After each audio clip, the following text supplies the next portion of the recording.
Hi friends, welcome to our channel. Friends ಎಲ್ಲ ಹೇಗಿದ್ದೀರಾ? ನಾವು ಚೆನ್ನಾಗಿದ್ದೀವಿ. ತುಂಬ ದಿನ ಆಗೋಯ್ತು ವ್ಲಾಗ್ನ ಶೇರ್ ಮಾಡಿದೆ. ಕಾರಣಾಂತರಗಳಿಂದ ವ್ಲಾಗ್ ಮಾಡೋಕ್ಕಾಗಿರಲಿಲ್ಲ. ಅಷ್ಟೊಂದು ನನಗೆ ಮನಸ್ಸು ಕೂಡ ಇರಲಿಲ್ಲ, ವ್ಲಾಗ್ ಮಾಡಬೇಕು ಅಂತ ಅನ್ನಿಸ್ಲಿಲ್ಲ. ಹಂಗಾಗಿ ಮಾಡಿಲ್ಲ. ಯಾರೂ ಬೇಜಾರಾಗಬೇಡಿ. ಆಮೇಲೆ ನನ್ನ ಸ್ನೇಹಿತರು ಕೂಡ ಫೋನ್ ಮಾಡಿ ಯಾಕೆ ವ್ಲಾಗ್ ಆಗ್ತಾಯಿಲ್ಲ, ಹಾಕು ಅಂತೆಲ್ಲ ಹೇಳಿದ್ರು. ಅದಾದಮೇಲೆ ಹೌದಲ್ವಾ, ನಾನು ಯಾಕೆ ವ್ಲಾಗ್ಗೂ ಕೂಡ ಮಾಡಿದೆ, ಸುಮ್ಮನೆ ಈ ರೀತಿ ಇದ್ದೀನಲ್ಲ, ನಾನೇ ಒಂಥರ ಬ್ಲ್ಯಾಂಕ್ ಆಗಿಬಿಟ್ಟಿದ್ದೀನಿ ಅಂತಲೇ ಹೇಳ್ಬೋದು. ಒಂಥರ ಯಾವುದ್ರಲ್ಲೂ ನಂಗೆ ಆಸಕ್ತಿ ಇಲ್ಲ, ಮನಸ್ಸು ಕೂಡ ಇಲ್ಲ, ಆ ರೀತಿ ಆಗಿದೆ. ಹಾಗಾಗಿ ನಾನು ವ್ಲಾಗ್ ಹಾಕಿರಲಿಲ್ಲ.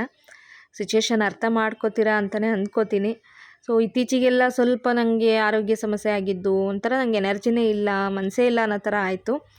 ಹಾಗಾಗಿ ಯಾವುದ್ರಲ್ಲೂ ಆಸಕ್ತಿ ಇಲ್ದಿರೋ ಥರ ಆಗಿದೆ. ನಮ್ಮ ಮನೆ ಹತ್ರ ಗಿಡಗಳು ನೋಡಿ, ಇದು ಗಿಡಗಳು ನೋಡಿದ್ರೆ ಏನೋ ನನಗೆ ಮನಸ್ಸಿಗೆ ನೆಮ್ಮದಿ ಕೊಡುತ್ತೆ. ನಿಜ ಹೇಳ್ಬೇಕಂದ್ರೆ ಗಿಡಗಳು ಒಂಥರ ಖುಷಿ ಕೊಡುತ್ತೆ ಅಂತಲೇ ಹೇಳ್ಬೋದು. ಸೇವಂತಿಗೆ ಹೂವಂತೂ ತುಂಬ ಚೆನ್ನಾಗಿ ಬಿಡ್ತಾ ಇತ್ತು. ಇವಾಗ ಅದು ಕೂಡ ಎಲ್ಲ ಕಡಿಮೆ ಆಗಿಬಿಟ್ಟಿದೆ, ಸ್ವಲ್ಪ ಮಾತ್ರ ಇದೆ. ಇನ್ನು ದಾಸವಾಳ ಅಂತೂ ಎಷ್ಟು ಚೆನ್ನಾಗಿಬಿಟ್ಟಿದೆ ನೋಡಿ. ಅದನ್ನು ಕುಯ್ಯೋದಕ್ಕೂ ನಂಗೆ ಮನಸ್ಸು ಬರೋಲ್ಲ. ಕುಯ್ದು ದೇವ್ರಿಗೆ ಇಟ್ಟರೆ ಬೆಳಗ್ಗೆಯಿಂದ ಮಧ್ಯಾಹ್ನ ಅಷ್ಟೊತ್ತಿಗೆ ಬಾಡ್ಕೊಂಡು ಹೋಗ್ಬಿಡುತ್ತೆ. ಗಿಡದಲ್ಲಿದ್ದರೆ ಇವು ಫುಲ್ ಡೇ ಇದ್ದು ನೆಕ್ಸ್ಟ್ ಡೇ ತನಕ ಕೂಡ ಚೆನ್ನಾಗಿರುತ್ತೆ. ಹಂಗಾಗಿ ಗಿಡದಲ್ಲೇ ಬಿಡ್ತಾಯಿದ್ದೀನಿ. ಇನ್ನು ಸೇವಂತಿಗೆ ಹೂವನ್ನ ಕುಯ್ದುಬಿಟ್ಟು ಸ್ವಲ್ಪ ಬಾಗಿಲೆಲ್ಲ ಕ್ಲೀನ್ ಮಾಡಿದ್ದೆ ಅಲ್ವಾ, ಬಾಗಿಲಿಗೆ ಇಡ್ತಾಯಿದ್ದೀನಿ. ಇನ್ನು ಬ್ರೇಕ್ಫಾಸ್ಟ್ ಎಲ್ಲ ಮಾಡ್ಕೋಬೇಕು. ಇವತ್ತು ಇಡ್ಲಿ ಮಾಡೋಣ ಅಂತ ಅಂದ್ಕೊಂಡಿದ್ದೀನಿ. ಇನ್ನು ತನೂ ರೆಡಿ ಆಗ್ತಾ ಇದ್ದಾಳೆ. ಒಟ್ಟಾರೆ ಬೆಳಗ್ಗೆನೇ ಶುರು ಮಾಡಿಬಿಟ್ಟೆ ಒಂದು ಹುಮ್ಮಸ್ಸಲ್ಲಿ, ಇಲ್ಲ ವ್ಲಾಗ್ ಮಾಡಬೇಕು ನಾನು ಅಂತ ಹೇಳ್ಬಿಟ್ಟು. ಬಟ್ ಆಮೇಲೆ ಅಯ್ಯೋ ಏನು ಮಾಡಬೇಕು ಅಂತಲೇ ಗೊತ್ತಾಗಲ್ಲ ಅನ್ನೋ ಥರ ಆಗುತ್ತಲ್ಲ, ಆ ರೀತಿ ಆಗಿಬಿಟ್ಟಿದ್ದೀನಿ. ಏನು ಮಾತಾಡಬೇಕು, ಏನು ಮಾಡಬೇಕು ಅನ್ನೋದೇ ಒಂದೊಂದು ಸತಿ ಅರ್ಥ ಆಗಲ್ಲ, ಆ ರೀತಿ ಆಗ್ತಾಯಿದೆ. ಒಂಥರ ಬ್ಲ್ಯಾಂಕ್ ಆಗಿದ್ದೀನಿ ಅಂತಲೇ ಹೇಳ್ಬೋದು. ಮುಂಚಿನ ಥರ ನಾನು ಆ್ಯಕ್ಟಿವ್ ಆಗಿ ಇಲ್ಲ. ಹಾಗಾಗಿನೇ ಸರಿಯಾಗಿ ನಿಮಗೂ ಕೂಡ ವ್ಲಾಗ್ ಬರ್ತಾಯಿಲ್ಲ. ಹಾಗೆಯೇ ಇವಾಗ ಕಾಫಿ ಇಟ್ಕೊಂಡಿದ್ದೀನಿ. ಇನ್ನು ಮಳೆ ಚಳಿ ಎಷ್ಟು ಬೆಂಗಳೂರಲ್ಲಿದೆ ಅಂತ ನಿಮಗೆ ಗೊತ್ತು. ಚೆನ್ನಾಗಿ ಕಾಫಿ ಟೀ ಕುಡಿಬೇಕು ಅನಿಸುತ್ತೆ. ಅವಾಗವಾಗ ಮಾಡಿ ಕುಡಿತಾ ಇದ್ದೀನಿ. ಚಳಿಗೆ ನಂಗೆ ಜಾಸ್ತಿ ಚಳಿನೂ ಕೂಡ ತಡ್ಕೊಳಕ್ಕಾಗಲ್ಲ. ತುಂಬ ಚಳಿ ಆಗ್ತಾಯಿತ್ತು ಅಂದರೆ ನಡ್ಕ ಬಂದಂಗೆ ಆಗ್ಬಿಡುತ್ತೆ ಅಂತೇಳಿ ಸ್ವಲ್ಪ ಕಾಫಿ ಟೀ ಅವಾಗವಾಗ ಕುಡಿತಾ ಇರ್ತೀನಿ. ಮುಂಚೆ ಸ್ವಲ್ಪ ದಿವಸ ಕಾಫಿ ಟೀ ಏನು ಮುಟ್ತಾ ಇರಲಿಲ್ಲ, ಕಂಪ್ಲೀಟಾಗಿ ಬಿಟ್ಬಿಟ್ಟಿದೆ. ಇವಾಗ ಮತ್ತೆ ಸ್ಟಾರ್ಟ್ ಮಾಡ್ಕೊಂಡಿದ್ದೀನಿ, ಚಳಿಗಾಲ ಅಲ್ಲ ಅಂತ ಹೇಳ್ಬಿಟ್ಟು. ಹಾಗೆ ಇಡ್ಲಿ ಹಿಟ್ಟು ಕೂಡ ತುಂಬ ಚೆನ್ನಾಗಿ ಉಬ್ಬಿ ಬಂದಿತ್ತು. ಇನ್ನು ಚಟ್ನಿ ಕೂಡ ಇಡ್ಲಿಗೆ ಕಾಂಬಿನೇಷನ್ ಆಗಿ ಮಾಡ್ಕೊತಾ ಇದ್ದೀನಿ. ಚಟ್ನಿನ ಸಾಂಬಾರು ಮಾಡೋಣ ಅಂತ ಅಂದ್ಕೊಂಡೆ, ಇಡ್ಲಿಗೆ ಸಾಂಬಾರು ಮಾಡಿದ್ರೆ ಚೆನ್ನಾಗಿರುತ್ತೆ ಅಂತೇಳಿ. ಬಟ್ ಟೈಮ್ ಸಾಕಾಗಲಿಲ್ಲ ಇವತ್ತು ಎದ್ದಿದ್ದು ಕೂಡ ಸ್ವಲ್ಪ ಒಂದು 6:45 7 ಗಂಟೆ ಹತ್ರನೇ ಆಗೋಯಿತು. ವೆದರ್ ಬೇರೆ ತುಂಬ ಕೋಲ್ಡ್ ಆಗಿದೆಯಲ್ಲ, ಎದ್ದೇಳಕ್ಕೆ ಮನಸ್ಸೇ ಬರಲ್ಲ. ಇನ್ನೊಂದು ಸ್ವಲ್ಪ ಹೊತ್ತು ಮಲಗೋಣ ಅನ್ನಂಗಾಗುತ್ತೆ. ಯಾರಾದರೂ ಮಾಡಿಕೊಟ್ರೆ ಅಚ್ಚುಕಟ್ಟಾಗಿ ತಿಂದ್ಕೊಂಡು ಆರಾಮಾಗಿರೋಣ ಅನ್ನಂಗಾಗುತ್ತೆ ಚಳಿಗಾಲದಲ್ಲಿ. ಬಟ್ ವಿಧಿ ಇಲ್ಲ, ಎದ್ದೇಳಲೇಬೇಕು, ಕೆಲಸಗಳನ್ನ ಮಾಡಲೇಬೇಕು. ಬಟ್ ನನ್ನ ಹಸ್ಬೆಂಡು ಪರವಾಗಿಲ್ಲ, ಅವರು ನನ್ನ ಕೈಲಿ ಆಗ್ತಾಯಿಲ್ಲ, ನಾನು ಎದ್ದೇಳಲ್ಲ ಅಂತಂದರೆ ಎದ್ಬಿಟ್ಟು ಏನಾದರೂ ಅವ್ರ ಚಿತ್ರಾನ್ನ, ಉಪ್ಪಿಟ್ಟು, ಏನೋ ಒಂದು ಪಲಾವು ಏನಾದ್ರು ಒಂದು ಮಾಡಿಬಿಡ್ತಾರೆ. ನನ್ನ ಕೈಯಲ್ಲಿ ಆಗಲೇ ಇಲ್ಲ ಅಂದಿದ್ದ ದಿವಸ ಎಲ್ಲ ನಾನು ತುಂಬ ಚಿಂತೆ ಮಾಡೋ ಅವಶ್ಯಕತೆ ಇಲ್ಲ. ಅವರು ಕೂಡ ಜವಾಬ್ದಾರಿ ತೊಗೊಂಡು ಮಾಡ್ತಾರೆ ಎಲ್ಲದನ್ನು. ಹಾಗಾಗಿ ಅನಿಸುತ್ತೆ ನನಗೇನೆ ಲೇಟಾಗಿ ಬಂದಿರ್ತಾರಲ್ವ, ಕಷ್ಟ ಕೊಡೋದು ಬೇಡ ಅಂತ ಹೇಳ್ಬಿಟ್ಟು ಎಷ್ಟೇ ಕಷ್ಟ ಆದರೂ ನಾನೇ ಎದ್ಬಿಟ್ಟು ಮಾಡ್ತೀನಿ. ನಂಗೆ ಹುಷಾರಿಲ್ದಿರೋ ಟೈಮಲ್ಲೆಲ್ಲ ಇನ್ನು ಅವರೇ ಎಲ್ಲದನ್ನು ಮಾಡ್ಕೊಂಡು ನಿಭಾಯಿಸ್ತಾರೆ. ಓಕೆ, ಇವಾಗ ಇಡ್ಲಿ ಹಾಕಿಡ್ತಾ ಇದ್ದೀನಿ.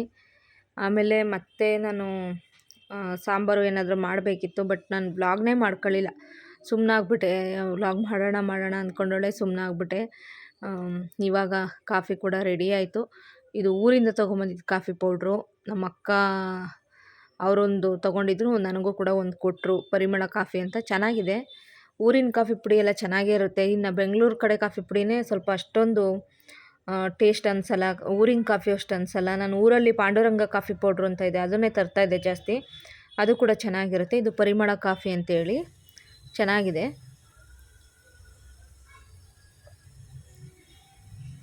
ಕಾಫಿ ಕೂಡ ಇವಾಗ ಕುಡಿತಾ ಇದ್ದೀನಿ. ಹಾಗೆಯೇ ಇನ್ನು ಇಡ್ಲಿನೂ ರೆಡಿಯಾಗಿ ತನುಗೆ ತಿನ್ನೋದಕ್ಕೆ ಹಾಕ್ಕೊಟ್ಟು ಲಂಚ್ ಬಾಕ್ಸಿಗೆಲ್ಲ ಹಾಕಿ, ನನ್ನ ಹಸ್ಬೆಂಡ್ ಕೂಡ ತಿಂದು ಅವರು ಡ್ಯೂಟಿಗೆ ಹೋದರು. ಅದಾದಮೇಲೆ ಇವಾಗ ನಾನು ಇಡ್ಲಿನ ಹಾಕ್ಕೊಂಡು ತಿಂತಾಯಿದ್ದೀನಿ. ಇಡ್ಲಿ ಅಂತೂ ತುಂಬ ಚೆನ್ನಾಗಿ ಬಂದಿತ್ತು. ರೇಷನ್ ಅಕ್ಕಿನೇ, ರೇಷನ್ ಕಾರ್ಡ್ ಕೂಡ ಹೋಗ್ಬಿಡೋದು. ನಾನು ಈ ಸತಿ ರೇಷನ್ 2-3 ತಿಂಗಳಾದರೂ ರೇಷನ್ ತೊಗೊಳ್ತಾ ಇರಲಿಲ್ಲ. ಇಲ್ಲಿ ಕೊಡೋದಿಲ್ಲ ಬೆಂಗಳೂರಲ್ಲಿ. ಊರಿಗೆ ಹೋಗಿ ಅದಕ್ಕೆ ಅಂತಲೇ ರೇಷನ್ಗೆ ಅಂತಲೇ ಹೋಗ್ಬಿಟ್ಟು ಊರಲ್ಲಿ ತೊಗೊಳಕ್ಕೆ ಹೋಗ್ಬೇಕಾಗುತ್ತೆ. ಇಲ್ಲಿ ಯಾರೋ ಕೊಡ್ತೀನಿ ಅಂತಾರೆ, ಒಂದೊಂದು ಸತಿ ಇಲ್ಲ, ಇಲ್ಲಿರೋರಿಗೆ ಇಲ್ಲ ಅಂತಾರೆ. ಹಂಗಾಗಿ ಈ ಸತಿ ಒಬ್ರ ಹತ್ರ ರಿಕ್ವೆಸ್ಟ್ ಮಾಡಿ ನನ್ನ ಹಸ್ಬೆಂಡು ರೇಷನ್ ಅಕ್ಕಿ ತೊಗೊಂಬಂದಿದ್ರು, ಅಂದರೆ ರೇಷನ್ ಅಂಗಡಿಯವ್ರ ಹತ್ರ. ಅವರು ಈ ಸಲ ಕೊಟ್ಟರು ಅಕ್ಕಿನ. ರೇಷನ್ ಅಕ್ಕಿ ಎಲ್ಲ ಖಾಲಿ ಆಗಿಬಿಟ್ಟಿತ್ತು. ನಾನು ಇಡ್ಲಿಗೆಲ್ಲ ರೇಷನ್ ಅಕ್ಕಿನೇ ಬಳಸೋದು. ನೋಡಿ ಎಷ್ಟು ಚೆನ್ನಾಗಿ ಬರುತ್ತೆ. ನನ್ನ ಚಾನಲಲ್ಲಿ ಸ್ಟಾರ್ಟಿಂಗಲ್ಲೇ ರೇಷನ್ ಅಕ್ಕಿಯಿಂದ ಮಾಡೋ ಇಡ್ಲಿ ಅಂತೇಳಿ ಹಾಕಿದ್ದೆ ನಾನು. ವೈರಲ್ ಆಗಿಬಿಟ್ಟಿತ್ತು. ನನ್ನ ಚಾನಲ್ ಗ್ರೋ ಆಗೋದಕ್ಕೆ ಆ ಒಂದು ವಿಡಿಯೋ ಕೂಡ ಕಾರಣ, ರೇಷನ್ ಅಕ್ಕಿ ಇಡ್ಲಿ. ಸೊ ನಾನು ಮಾಡೋದಿಲ್ಲ, ರೇಷನ್ ಅಕ್ಕಿಯಲ್ಲೇ ಇಡ್ಲಿ ಮಾಡೋದು. ಚೆನ್ನಾಗಿ ಸಾಫ್ಟಾಗಿ ಚೆನ್ನಾಗಿ ಬರುತ್ತೆ. ಸೊ ಇಷ್ಟು ವರ್ಷದ ಜರ್ನಿಯಲ್ಲಿ ಏನೋ ಒಂಥರ ನನಗೆ ಒಂದು 5 ವರ್ಷದಲ್ಲಿ 4 ವರ್ಷವೂ ನಾನು ಚೆನ್ನಾಗೇ ವೀಡಿಯೋಸ್ ಎಲ್ಲ ಹಾಕ್ಕೊಂಡು ಬಂದೆ. ಇತ್ತೀಚೆಗೆ ನನಗೆ ಚೆನ್ನಾಗಿ ವೀಡಿಯೋಸ್ ಹಾಕೋಕ್ಕೂ ಕೂಡ ಆಗ್ತಾಯಿಲ್ಲ. ಏನೊಂದು ನನಗೆ ಆಗ್ತಾನೇ ಇಲ್ಲ ಅನಿಸುತ್ತೆ. ಯಾಕಂತ ಗೊತ್ತಿಲ್ಲ. ಮೋಸ್ಟ್ಲಿ ಎನರ್ಜಿ ಕಡಿಮೆ ಆಯಿತು, ಇಲ್ಲ ನನಗೆ ಮನಸ್ಥಿತಿನೇ ಇತ್ತೀಚೆಗೆ ಯಾಕೋ ಯಾವುದ್ರಲ್ಲೂ ನನಗೆ ಆಸಕ್ತಿ ಇಲ್ದಿರೋ ಥರ ಆಗ್ತಾಯಿದೆಯೋ ಗೊತ್ತಿಲ್ಲ. ಓಕೆ, ನೋಡೋಣ ಮುಂದಿನ ದಿನಗಳು ಹೇಗೆ ಹೋಗುತ್ತೆ ಗೊತ್ತಿಲ್ಲ. ನಾನು ಭರವಸೆ ಕೊಟ್ಟು ನಾನು ಹಾಕ್ತೀನಿ ಅಂತ ಭರವಸೆ ಕೊಟ್ಟು ಆಮೇಲೆ ಹಾಕೋಕ್ಕಾಗದೇ ಇದ್ದಾಗ ಅಯ್ಯೋ ನೀವು ಹಾಕ್ಲಿಲ್ಲ ಅನ್ನೋ ಥರ ಆಗಬಾರ್ದು. ಮುಂದೆ ಹೇಗೆ ಹೋಗುತ್ತೋ ಗೊತ್ತಿಲ್ಲ. ಇಲ್ಲ ವ್ಲಾಗ್ನ ಹಿಂಗೆ ಕಂಟಿನ್ಯೂ ಮಾಡ್ಕೊಂಡು ಹೋಗ್ತೀನೋ, ಇಲ್ಲ ನಾನೇ ವ್ಲಾಗ್ನೇ ಬಿಟ್ಬಿಡ್ತೀನೋ ಏನೋ ಗೊತ್ತಿಲ್ಲ. ಯಾಕೋ ನನಗೆ ಯಾವುದ್ರಲ್ಲೂ ಕೂಡ ನಿಜವಾಗ್ಲೂ ಆಸಕ್ತಿ ಇಲ್ಲ ಫ್ರೆಂಡ್ಸ್. ಯಾವ್ದು ಮಾಡೋಕ್ಕೂ ಕೆಲಸ ಮಾಡೋದಕ್ಕೂ ಆಗ್ತಾಯಿಲ್ಲ. ಏನೋ ಮನಸ್ಸಿಗೆ ಒಂದಲ್ಲ ಒಂದು ಬೇಜಾರುಗಳು ಕೂಡ ಆಗ್ತಾ ಇರುತ್ತೆ ಅವಾಗವಾಗ. ಹಾಗಾಗಿ ಈ ರೀತಿ ಆಗ್ತಾಯಿದೆ. ನಾನೇನಾದರೂ ಸ್ವಲ್ಪ ಬೇಜಾರು ಮಾಡಿಕೊಂಡ್ರೆ ನನ್ನ ಹಸ್ಬೆಂಡ್ಗೂ ಕೂಡ ಬೇಜಾರಾಗುತ್ತೆ. ಅವರು ಇವತ್ತು ಫಿಲ್ಮಿಗೆ ಹೋಗೋಣ ಅಂತೇಳಿ ಫಿಲ್ಮಿಗೆ ಕರ್ಕೊಂಡೋದ್ರು. ನನ್ನ ತನುನ ಭೈರತಿ ರಣಗಲ್ಲು ಫಿಲ್ಮಿಗೆ ಬಂದ್ವಿ. ಚೆನ್ನಾಗಿತ್ತು ಫಿಲ್ಮು, ನಿಜವಾಗ್ಲೂ ಖುಷಿ ಆಯಿತು ಫಿಲ್ಮ್ಗೆ ಹೋಗಿ. ತುಂಬ ದಿವಸ ಆಗಿತ್ತು, ಅಂದರೆ ತುಂಬ ದಿವಸ ಅಂತೇನಲ್ಲ, ಇತ್ತೀಚೆಗೆ ಇವ್ರದ್ದು ಶ್ರೀ ಮುರಳಿ ಅವ್ರದ್ದು ಫಿಲ್ಮ್ ನೋಡಿದ್ವಿ. ಬಗೀರ ಫಿಲಮ್ ನೋಡಿದ್ವಿ ಶ್ರೀನಿವಾಸ ಥಿಯೇಟ್ರು. ಇವತ್ತು ಭೈರತಿ ರಣಗಲ್ನ ಅದೇ ಥಿಯೇಟ್ರಲ್ಲಿ ನೋಡ್ತಾ ಇದ್ದೀವಿ. ಚೆನ್ನಾಗಿದೆ. ಶಿವರಾಜ್ ಕುಮಾರ್ ತುಂಬ ಚೆನ್ನಾಗಿ ಮಾಡಿದ್ದಾರೆ ಆ್ಯಕ್ಟಿಂಗು. ಏನಂದರೆ ಸ್ವಲ್ಪ ರೌಡಿಸಮ್ಮು ಆ ಥರದ್ದೇ ಫಿಲ್ಮು, ಬಟ್ ಸಮಾಜಕ್ಕೆ ಮೆಸೇಜ್ ಕೊಡೋ ಅಂಥ ಫಿಲ್ಮು. ಚೆನ್ನಾಗಿದೆ ಅಂತ ಅನ್ನಿಸ್ತು. ಎಲ್ಲ ಕನ್ನಡ ರಾಜ್ಯೋತ್ಸವ ಮಾಡ್ತಾಯಿದ್ದಾರೆ ಈಗ, ಹಂಗಾಗಿ ನೋಡಿ ಇಲ್ಲೆಲ್ಲ ಎಷ್ಟು ಡೆಕೋರೇಷನ್. ಹಾಗೆ ಫ್ರೆಂಡ್ಸ್, ಇದು ನೆಕ್ಸ್ಟ್ ಡೇ ಸ್ವಲ್ಪ ಶಾಪಿಂಗ್ ಬಂದಿದ್ವಿ ನಾನು ಹಸ್ಬೆಂಡು ತನು. ಚೆನ್ನಾಗಿ ಮಳೆ ಬಂತು.